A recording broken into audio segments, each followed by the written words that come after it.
If you were ignored as a child, this video is going to feel uncomfortable, not because it's wrong, but because it's accurate. Most people never realize this.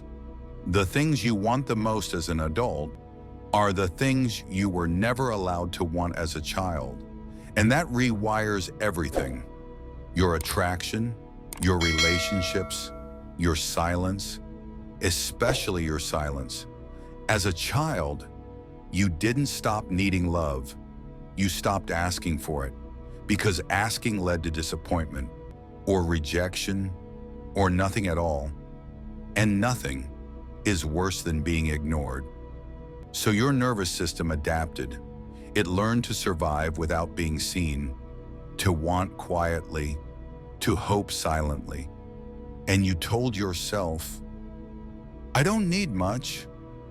I'm fine on my own. But that was never strength. That was protection. And protection becomes a prison when you don't realize you're still living in it. Here's what no one explains to you. People with childhood emotional neglect don't struggle with desire. They struggle with expressing desire because desire once felt dangerous. Needing felt embarrassing. Asking felt weak. So instead of saying what you want, your body learned to communicate another way. Through distance, through withdrawal, through waiting to see if someone notices. And this is where relationships start to break, because you expect people to read you, not because you're entitled, but because once upon a time, you had to be read. No one listened when you spoke, so you learned to speak without words. But most adults don't know that language. They listen to what you say. They miss what you do, and you feel unseen again. That familiar emptiness returns. That's why your relationships feel intense at first. At the beginning, there's curiosity, attention, presence. It feels like oxygen. Finally, someone is paying attention. But then comfort enters, predictability, routine, and suddenly, something feels wrong.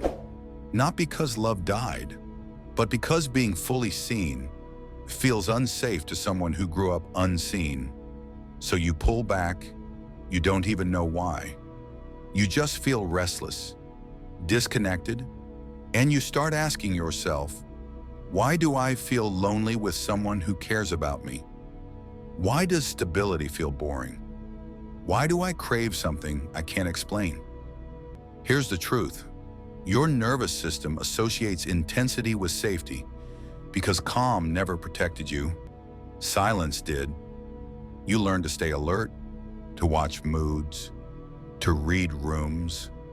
So emotional tension feels familiar. It feels alive. And familiarity feels like attraction, even when it hurts. That's why you might confuse chaos with chemistry. Why emotionally unavailable people feel magnetic. Why someone pulling away makes you lean in harder. Because your nervous system recognizes that dynamic. It feels like home.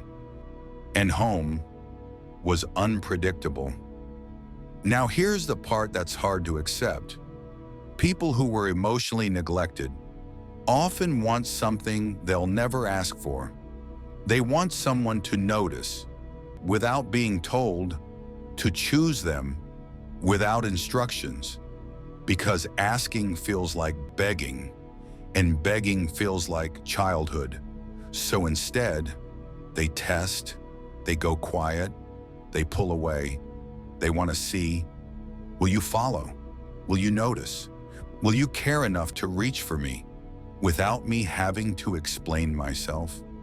Not because they're manipulative, but because they're terrified. Terrified that if they ask, they'll be ignored again. And that fear controls attraction more than logic ever could. This is why desire doesn't respond to comfort alone. Desire responds to attunement, being felt. being sensed, being understood without translation. Words come later. The nervous system decides first. That's also why people with neglect histories often crave control or surrender. Control because chaos once ruled them. Surrender because responsibility came too early. They were strong too young, and deep down, they want to let go, to stop managing, to stop explaining, to stop proving they're okay. But they can't ask for that because asking feels unsafe.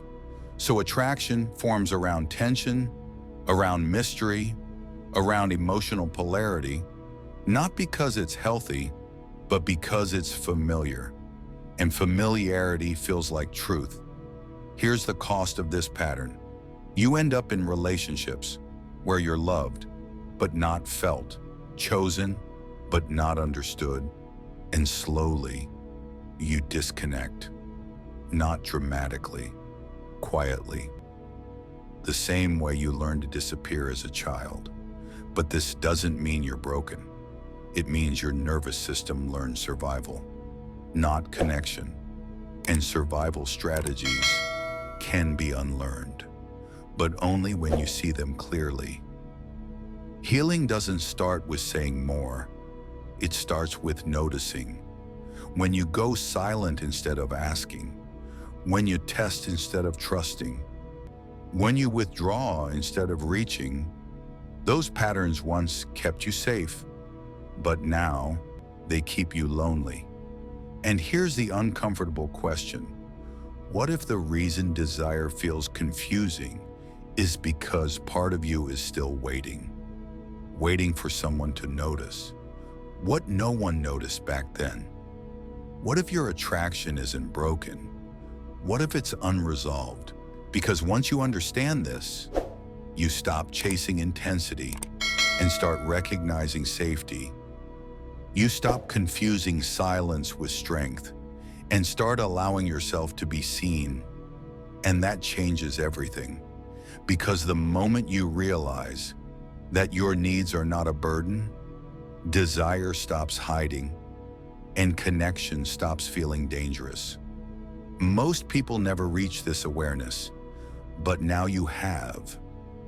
And once you see this pattern, you'll start noticing it everywhere, in yourself, in others, and you won't unsee it again.